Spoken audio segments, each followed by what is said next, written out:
तो हेलो दोस्तों, स्वागत है एक बार फिर से आप सभी का परीक्षा पूर्व में। तो आज की इस वीडियो में हम लोग बात करेंगे जो कल के डेट पर हॉस्टल वार्डन का एग्ज़ाम हुआ है, उसमें जो है सामान्य जागरूकता जनरल अवेयरनेस के 10 क्वेश्चन पूछे गए थे और पॉक्सो एक्ट से संबंधित 10 क्वेश्चन पूछे गए थे। तो उन्हीं का जो संभावित उत्तर है उसके बारे में हम लोग आज इस वीडियो में डिस्कशन करेंगे। पहला क्वेश्चन पूछा गया था, unified destruction information system education UDISE plus के बारे में निम्नलिखित में से कौन से कथन सही हैं। तो ऑप्शन ए था, यह स्कूल शिक्षा और साक्षरता विभाग मंत्रालय सरकार भारत सरकार द्वारा शुरू किए गए सबसे बड़े मैनेजमेंट इंफॉर्मेशन में से एक है।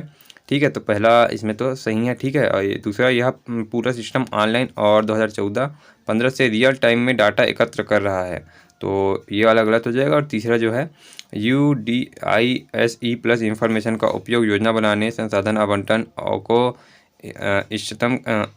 इष्टतम बनाने और शिक्षा संबंधित कार्यक्रमों को लागू करने तथा प्रगति का आयोजन करने के लिए किया जाता है। तो इसमें से देखो दोस्तों, दो ऑप्शन सही हो रहे हैं और तीसरा ऑप्शन जो है इसमें गलत है। तो इसका ऑप्शन नंबर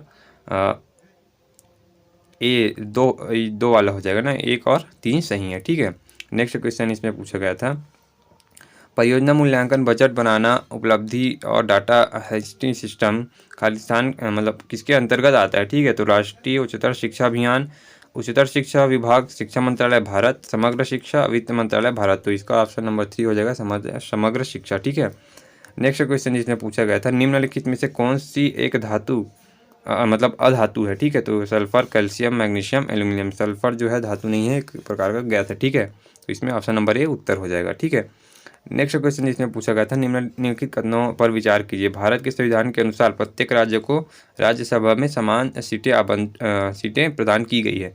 तो पहला जो तर्क दिया है वो गलत हो जाता है और दूसरा देखते हैं क्या बोला गया। दूसरा में, भारत के संविधान के अनुसार राज्यसभा में राज्यों और संघों राज्य से दोनों को सीटें आवंटित की गई। तो दूसरा जो है सत्य है और पहला गलत है। तो इसका उत्तर हो जाएगा ऑप्शन नंबर 2। ठीक है,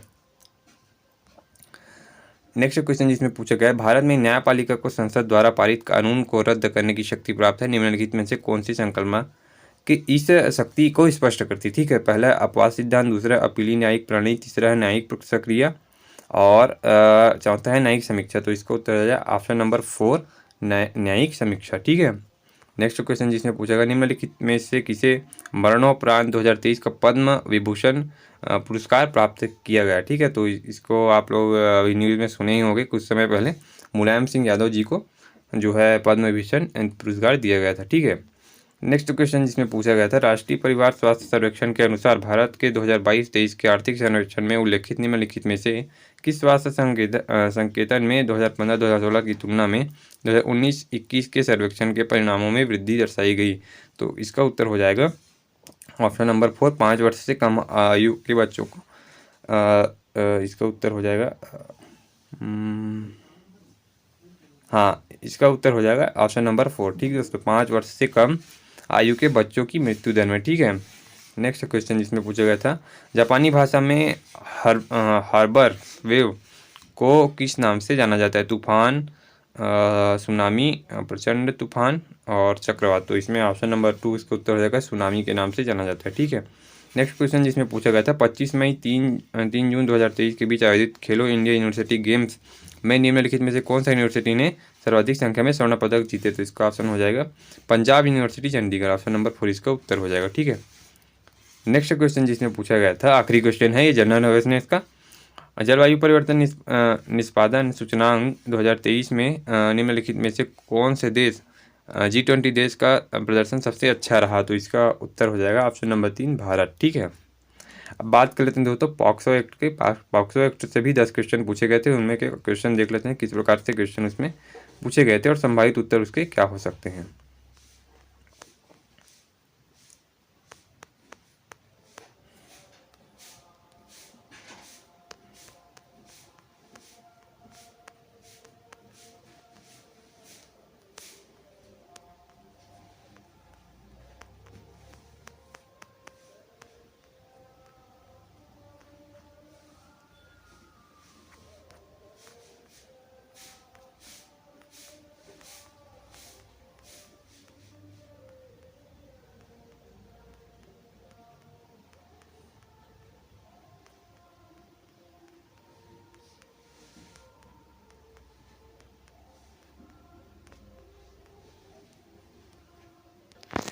तो ये रहा दोस्तों पॉक्सो संबंधित जो है क्वेश्चन पूछे गए थे, वो देख लेते हैं कौन कौन से क्वेश्चन पूछे गए हैं।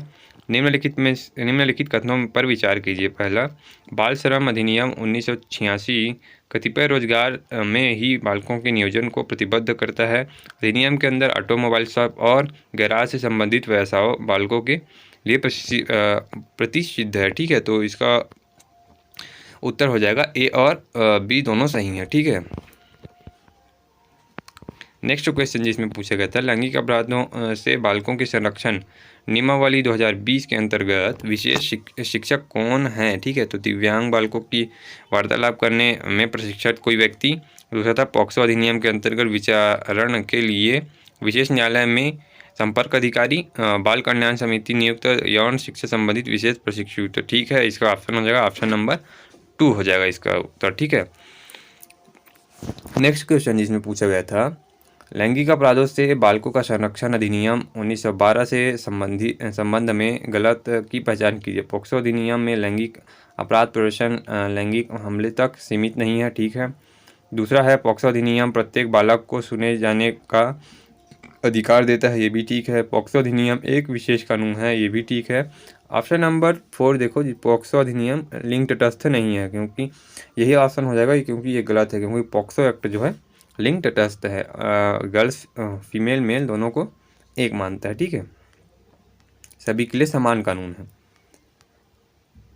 नेक्स्ट क्वेश्चन जिसने पूछा, निम्नलिखित कथनों पर विचार कीजिए। दंड विधि अधिनियम 2013 ने भारतीय दंड संहिता में संशोधन किए।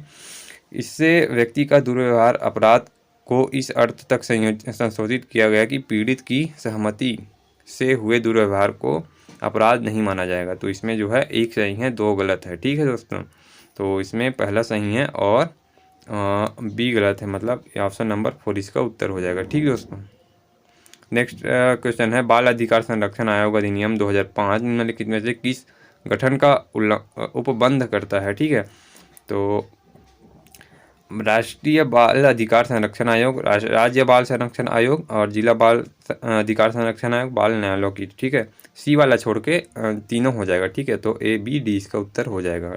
ठीक दोस्तों, नेक्स्ट क्वेश्चन इसमें पूछा गया था, बालकों के लिए राष्ट्रीय चार्टर 2003 को निम्नलिखित में से किसके अंतर प्रतिज्ञा के अनुरूप घोषित किया गया था। ठीक है, तो इसमें हो जाएगा समग्र शिक्षा अभियान, इसका उत्तर हो जाएगा। ठीक दोस्तों, नेक्स्ट क्वेश्चन जिसमें पूछा गया था, भारत के आर्थिक सर्वेक्षण 2022-23 के अनुसार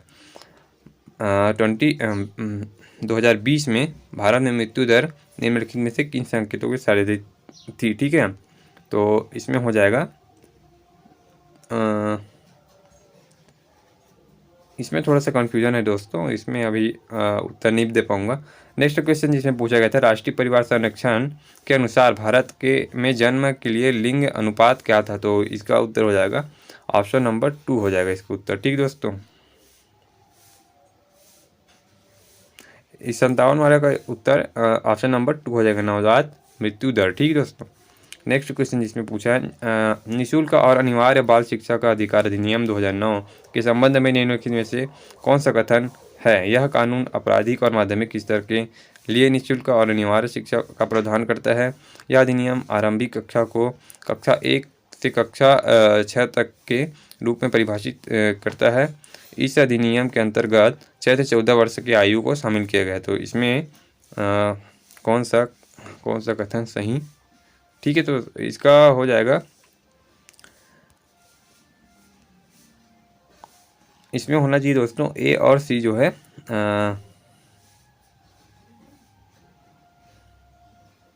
ए और सी होना चाहिए दोस्तों इसका उत्तर। ठीक है,